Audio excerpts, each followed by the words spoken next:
Hello mga kasisilabs! Happy Friday! Good morning! So ayan, bagong umaga, bagong trabaho, bagong toothbrush.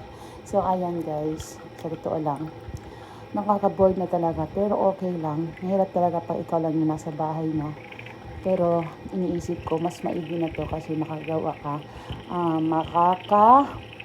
gawa ka kung anong gusto mo tulad ng pag-exercise, pasasayaw, pag-reels. So ayan mga siguro alas 9 ng umaga o 9:30 or 10 tapos na ako dyan. So pwede na akong mag-reels, pwede na akong magsasayaw-sayaw, pwede na akong mag-exercise kahit hindi man ako makapunta ng gym. Okay lang kasi meron namang ibang equipment dito na pwede kong gamitin. So ayan guys, ang sarap talaga pag hindi masyadong malamig. Today kasi guys, hindi siya masyadong malamig.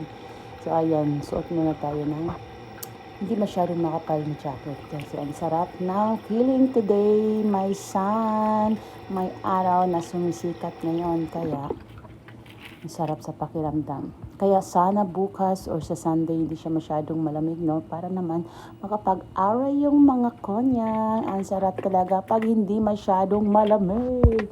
So, ayan guys. Yan, linis-linis muna tayo sa mukha natin guys. So, ano ba yung gamit sa mukha nyo? Ako simple lang. Yun lang. Yung mumurahin lang guys. Yung Dr. Alvin kasi dyan ako hiyang. Pagkatapos toner, yung mga toner yung gamit ko yung Dr. Alvin at saka yung sabon ng Dr. Alvin. Tapos, yan, nilagyan ko siya ng niacinamide na serum. So, maganda siya sa mukha guys. Kaya lang, medyo mahal pero okay lang. Kasi gusto mo yan di ba? Ayan guys, ang sarap sa pakiramdam pag nakatapos ka ng maglinis sa mukha mo at makaharap sa salamin at makita mo yung mukha mo hindi dry. So ayan guys, ang sarap sa pakiramdam talaga. Di ba? Kayo dyan, tapos na ba kayo? Tapos na kayong maglinis sa mukha nyo guys? Tara na, let's go!